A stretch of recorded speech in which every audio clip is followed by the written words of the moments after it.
All right. Hi, everyone. I'm sorry I couldn't be there today. I hope you guys enjoyed your pop quiz. Yay! Hopefully that wasn't too bad. We went over pedigrees yesterday, so tomorrow when I come back, we'll go over how to do that problem and we'll go over the step by step on what to do with that. Okay, so we'll review it tomorrow, but for now, enjoy! Anywho, today's lecture is going to be on 14.3, which deals with human genetic disorders. We're going to be talking about albinism. We're going to be talking about cystic fibrosis, phenylketonuria, which is your PKU. We're going to talk about achondroplasia, which is the dwarfism that we had in our pedigree practice. And we're also going to talk about Huntington's disease and sickle cell disease. These disorders are what you're going to be responsible for. Okay, this is the exact same chart that you saw on page 345. And basically, any information that I talk about today, you guys will be responsible for. So take it one thing at a time, and hopefully it's not too confusing. But if it's confusing, you can email me or just ask me questions on Friday. Okay, so there are a lot of human genetic disorders, right? So it's not just limited to one or two. That chart from the last slide wasn't even all of them. There are just a lot of these disorders. Now, many of them can be or are found on your autosomes. And remember, autosomes are those 44 other chromosomes that code for the rest of you and not for your gender. Your X and your Y chromosomes code for the sex, right? Male or female.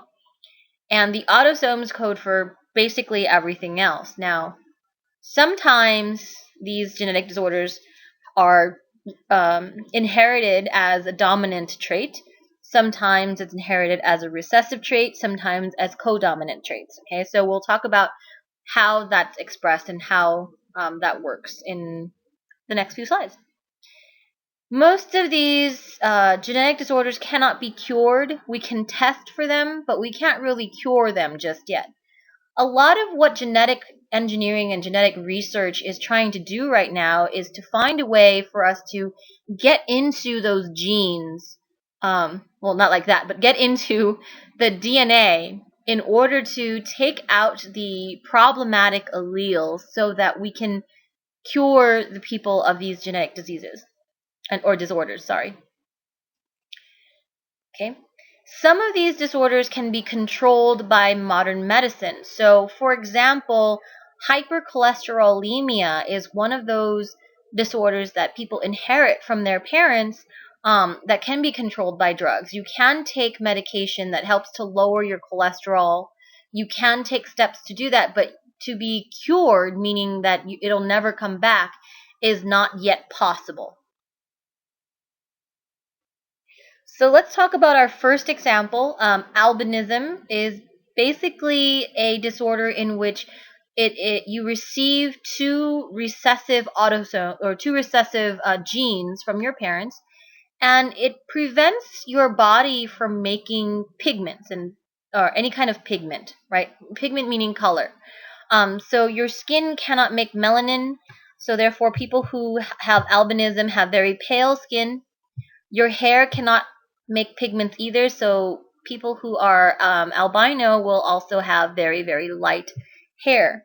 Right? So they appear to be very pale. Now, this disorder is not lethal. It doesn't hurt you really in any way, but it does increase your risk of getting diseases like skin cancer or possibly even cataracts in your eyes just because the eyes don't have the pigment to protect it from all the light that's coming in. Oopsie, sorry. All right, the second one we're going to talk about is phenylketonuria, which is PKU. Phenylketonuria is one of the first disorders to be studied. It's a recessive disorder, meaning it's inherited kind of similar to how albinism is inherited. Okay, so the recessive allele is actually on chromosome 12. What happens is a person who inherits two recessive alleles on their two chromosome 12s are not going to be able to make a certain enzyme that they need in order to break down the amino acid called phenylalanine. Okay, phenylalanine is very, very abundant, meaning there's a lot of it all around the world. It's found in your milk, okay, either mother's milk or cow's milk or whatever kind of milk. Phenylalanine is one of those amino acids, and remember, amino acids make proteins, right? It's one of those amino acids that is used a lot when the body is producing the proteins that are found inside of milk. So when a person is born, okay, in a newborn baby, if they are drinking milk, they're going to be taking in food that contains phenylalanine. Well, if they can't break down this amino acid inside the protein, that phenylalanine, is going to build up inside of their tissues, and this includes the brain. Over time, if you cannot clear out this phenylalanine, it's going to cause mental retardation. It's going to cause permanent damage to the person's brain. Okay. What do we do in this case? Well, there's really no way to cure it yet, like I've said. So when a person is diagnosed with PKU, they have to be placed on a low phenylalanine diet, because we don't want that phenylalanine to build up in their tissue. Okay, so we're trying to prevent that mental retardation from occurring. Now, as the person grows older and becomes less dependent on milk, okay, they need to switch on to foods that also have low phenylalanine. So they do need to stay away from a lot of that dairy. If I'm going too fast, okay, please, please, please, just go ahead and go onto YouTube when you get home. This entire video is on you, will be on YouTube for you. Just watch it like you do before, and you can always take notes, right? Otherwise, on Friday, I will have the full notes inside of that green folder over by the door. Moving on, we're going to talk about cystic fibrosis. Now, some of you may have heard about cystic fibrosis. It's become quite abundant, quite popular in the news for the last few years. Okay. Cystic fibrosis is another disorder that is inherited as a recessive disorder, except this one is going to be on chromosome 7. Okay, so if a person receives a recessive chromosome 7, they're going to basically have cystic fibrosis. What happens in cystic fibrosis is that in the DNA, okay, in the gene that is found on chromosome 7, you are missing 3 nucleotide bases. Well, what does this mean? This means that when the DNA gets made into RNA, one of the amino acids that's being coded for would be missing. Okay, remember, when you're making protein, you go from DNA to RNA. Okay? And then every 3 bases that are in RNA make a codon, which tells you which amino acid goes there. In cystic fibrosis, you are missing 3 of the DNA bases, which means you're missing 1 codon. 1 codon means 1 amino acid missing. This means that when the cell makes that protein, the protein will not fold properly. It's not going to close up properly, so it gets a little deformed. Think about it like a zipper that's missing one of its teeth. When you go to pull up that zipper, okay, that zipper is not going to close properly. So what you end up getting is a pair of pants or a jacket that no longer really works. Well, this protein is called the CFTR protein. Okay, it's actually a channel protein. So basically, when this protein is made, it gets sent to the cell membrane so that it can be used to transport things across that cell membrane.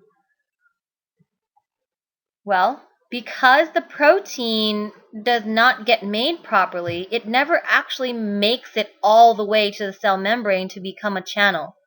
It's a channel for chloride, which is an ion that you need in your body. Okay? Because of this, the body does not function properly. Right? So on chromosome 7, you are missing 3 DNA bases, which causes an amino acid to be missing from the protein called CFTR protein. Because the protein is defective, it never makes it to the cell membrane, so it cannot transport chloride, and then the body doesn't function properly because of all of that. This causes the person who has cystic fibrosis to have a lot of digestive problems, like they can't digest certain foods. They also get a lot of excess mucus in the lungs because a lot of the cell transport helps to clear out all that liquid from your lungs as well.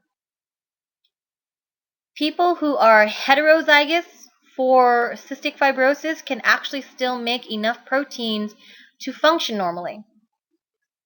Okay, so heterozygous people can make enough proteins. The people that actually are very much affected by this are the ones that are homozygous for cystic fibrosis.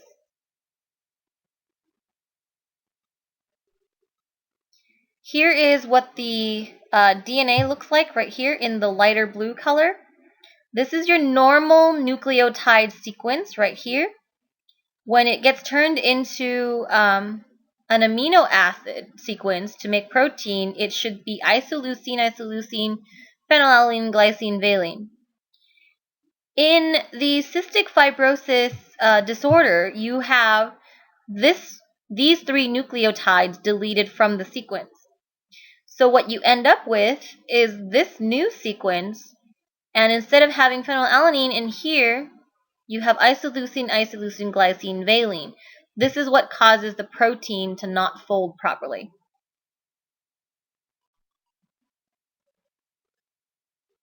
Okay, so now we're going to move on and we're going to talk about what was I going to say? Genetic disorders that are inherited as a dominant trait. Okay, achondroplasia, otherwise known as dwarfism, is one of those, and we've talked about this when we were working with our pedigrees. Okay, again, it's autosomal dominant, and one of the reasons why we do not see more people who have achondroplasia or who are dwarves in our population is because those who inherit 2 dominant achondroplasia alleles, so 2 dominant alleles, will usually die before they are fully formed. So you never actually, they don't actually survive to birth. Individuals that are heterozygous for this can still survive because what happens is if you have a dominant allele for this particular disorder, and I know it sounds strange, but if you have the dominant allele, you're going to have abnormal cartilage formation. When you have abnormal cartilage formation, you're going to have very abnormal bone formation. Okay, when we are first conceived inside of our mother's wombs, okay, when we first start to develop into our human form, the bones that develop first are cartilage. Okay, they're not really bone until later on in the 9-month cycle. When you start out as meat and cartilage. So if you have this disorder in you, and you have at least one of the dominant alleles, those bones, those cartilage, the early bones, will not form correctly.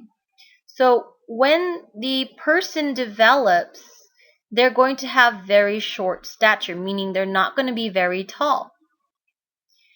Okay, and I like to use Tyrion Lannister as an example. Okay, he is played by an actor by the name of Peter Dinklage, and Peter Dinklage is an actual achondroplasia, a person who actually has achondroplasia. So is, I think, Wee Man from that one Johnny Knoxville show that I cannot say the name of. Okay, So here he is in this picture, and he is a dwarf. He is of shorter stature, and this is his wife, who is of normal height. Okay, so he is heterozygous for this particular trait. Another one of those dominant disorders that we're going to talk about is Huntington's disease. And Huntington's disease is one of those disorders that is actually, it's very harmful to people. Okay, so this can actually lead you to death, unlike achondroplasia. Okay, again, this is autosomal dominant.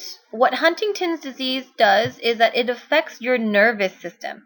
And what that means is it's going to affect your brain, it's going to affect your spinal cord, it's going to affect all of those nerves in your body that allows you to feel and control your movements.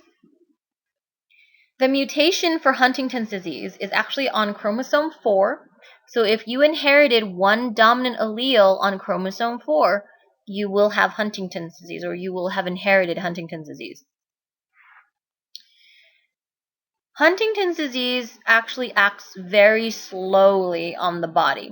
A person who is born with Huntington's does not immediately show the symptoms. Over time, they will slowly lose control of their muscles and slowly lose control of their mind. Okay, and I don't mean like, oh my goodness, they're going crazy. What I mean is they can't remember. It's kind of similar to Alzheimer's, where they start to lose their old memories. They are not able to make new memories, things like that. So their brain starts to deteriorate. Now, the interesting thing about Huntington's is that people usually won't show the symptoms until about age 30. It's kind of interesting because it takes a long while for Huntington's to actually start taking over the person's body. This is why a lot of people, if they don't test for it when they are born, they may not know about this disease until it manifests itself when they're 30. So they could be perfectly healthy until a certain age, in which case, they start to deteriorate. Now, this doesn't mean that everyone starts at 30, right?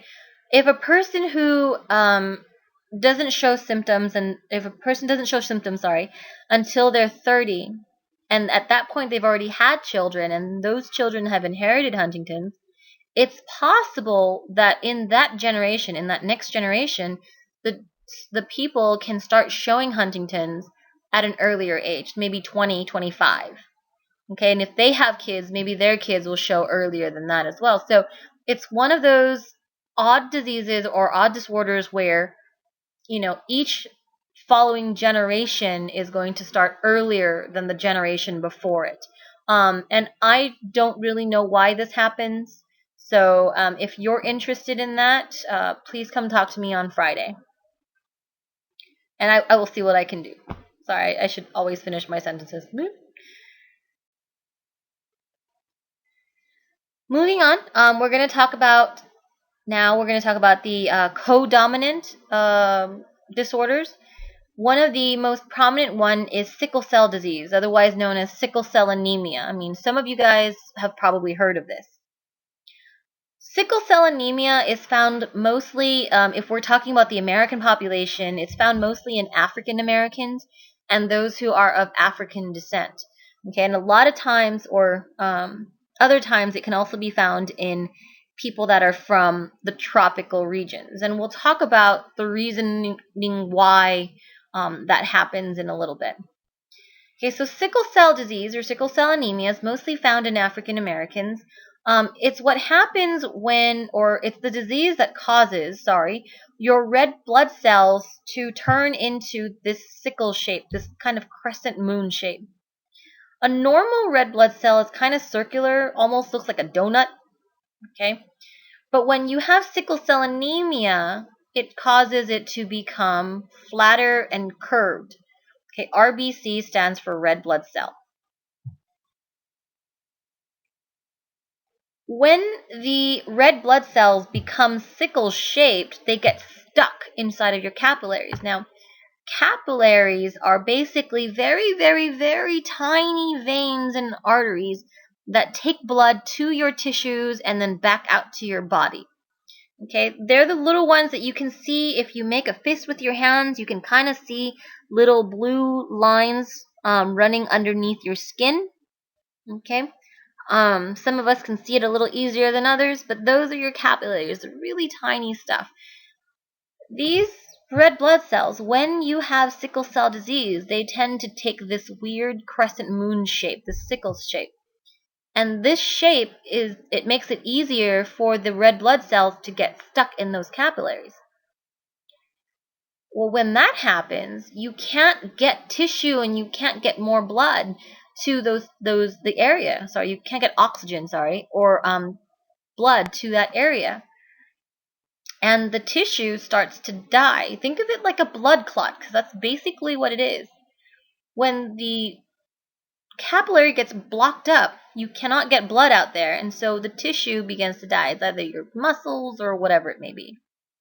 It can cause you to become very weak. Okay, especially if that blood's not getting to your muscles. It can cause damage to the brain if it's not going to the brain, right? It can cause damage to your spleen, which helps to filter your blood and get rid of all of the junk that's inside of it.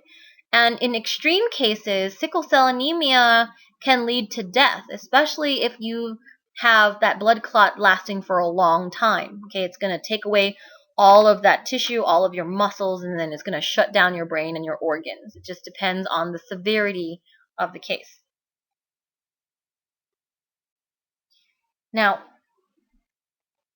what exactly happens? Okay, a person who has sickle cell disease has bad hemoglobin. Okay, hemoglobin is a molecule found inside of your red blood cells. It's a protein that carries oxygen. When your blood goes to your lungs to pick up oxygen, it's the hemoglobin that actually holds on to the oxygen molecule. When that blood travels out to the rest of your body, to your muscles or to your brain, that hemoglobin is what's going to release the oxygen into that tissue. Okay, so hemoglobin is super duper important. A person who has sickle cell is going to have a mutation in their DNA. This is actually caused by a mutation. It's going to change the hemoglobin protein by putting in a valine instead of glutamic acid. So this entire disease is caused by the change in just one amino acid. How crazy does that sound, right? Because there is a change in one amino acid, the hemoglobin protein is not going to fold properly, kind of like your CFTR protein. Okay, so your hemoglobin doesn't fold properly, which means that when it goes to the lungs to pick up oxygen, it can't pick up as much oxygen as it would normally do. So it's going to cause the oxygen concentration in your blood to go down. Well, because the low oxygen, the hemoglobin changes into the shape of the red blood cell, the hemoglobin changes the red blood cell shape from a nice fat and oxygen full red blood cell that looks like a donut to the moon shape, sickle shape blood cell that is lacking oxygen. When that happens, they stick together and they cause a clot inside your capillaries, which kills your tissue. Sickle cell is codominant. Okay? A person who is homozygous recessive does not have sickle cell. A person who is homozygous dominant will have a lot of sickle cell in their system, and chances are they're not going to be able to carry as much oxygen as others. People who are heterozygous, okay, one dominant allele, one recessive allele, are going to be basically healthy. Okay, they're going to make half the blood cells that are normal and half the blood cells that are abnormal. Because remember, codominant means that they both show. right? In the areas that, in the tropical areas of the world, like most of Africa, parts of Asia, parts of South America, things like that, being heterozygous actually makes you immune to malaria, and malaria is a blood parasite. Basically, when you get bitten by a mosquito that carries malaria, it releases this parasite. I believe it's a worm, but I could be wrong, into your bloodstream. That parasite attacks your blood cell. Okay? So a person who's heterozygous is going to have both the sickle blood cell and the malaria parasite. Well, their body filters out all of those sickle cells as best it can, and when it does that, it's also going to kill the malaria parasite. So people who are heterozygous for this have an advantage in those areas because they don't get malaria like everyone else does. This is also why it stays within the population despite sickle cell anemia being one of those diseases that can kill. Okay, so if you don't die from it, if you're heterozygous, then you can pass it on to the next generation. Here is a map. I'm not sure if I was supposed to animate this, but oh well. Down here is a map of where malaria is found.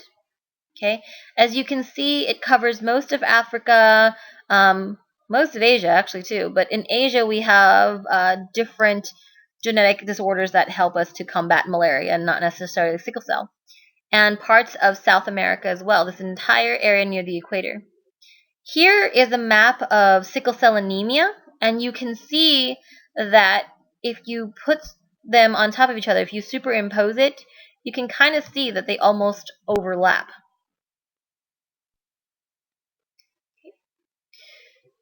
Now, we are finished with the autosomal diseases. We've talked about PKU, we've talked about albinism, sickle cell, we've talked about Huntington's, all of these different disorders. We're going to move on, and the last type of disorder that we're going to talk about are sex-linked disorders. And they are exactly what they sound like. We talked about this in chapter 11, not as much detail, but we're going to talk about a few different disorders that are sex-linked. A sex-linked disorder is any kind of disorder that is found on one of your sex chromosomes, either your X chromosome or your Y chromosome. Most of them are going to be found on the X chromosome just because that X chromosome contains so many genes to help build the human body. Unfortunately, because most of them are found on the X chromosomes, remember, males are more likely going to get this disorder. And they're going to be inheriting it from their mothers. Okay? The reason why guys will more likely have these sex-linked disorders is because they only have one X chromosome. If that X chromosome has a recessive or dominant allele or whatever is on there, a recessive allele, it doesn't matter, whatever is on there, it's going to be expressed inside of the male. Females, remember, we have two X chromosomes. So if one of them has it, the other one doesn't, we're fine. Neener. Just kidding. One such sex-linked disorder is color blindness. It's believed that about 10% of all males and about 1% of females are colorblind. Okay, again, remember, it affects more males if it's sex-linked than it is females.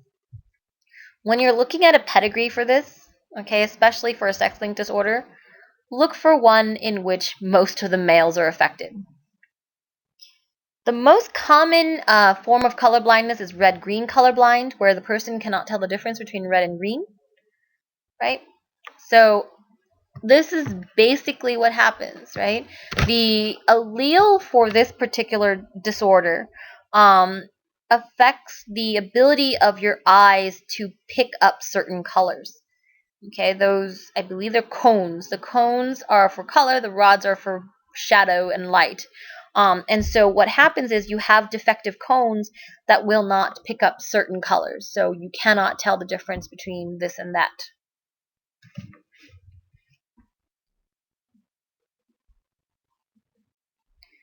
Another sex-linked disorder that we've kind of talked about is hemophilia, and hemophilia means, well, it's a blood disease.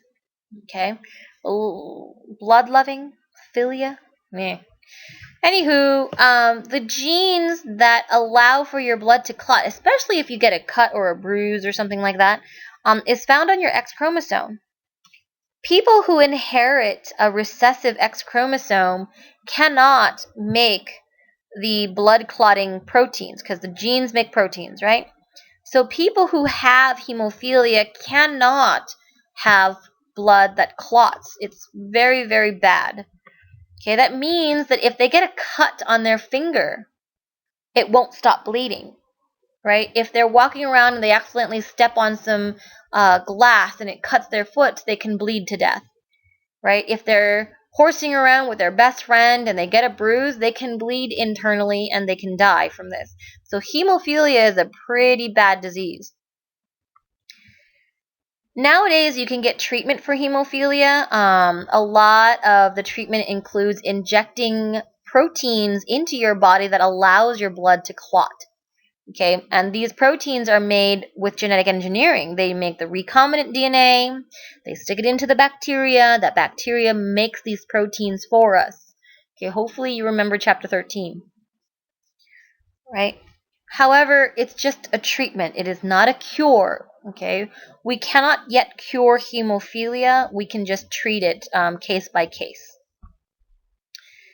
I believe this is the last one. The last sex-linked disorder we're going to talk about is Duchenne muscular dystrophy, or DMD. It's kind of similar to Huntington's, except this one is sex-linked.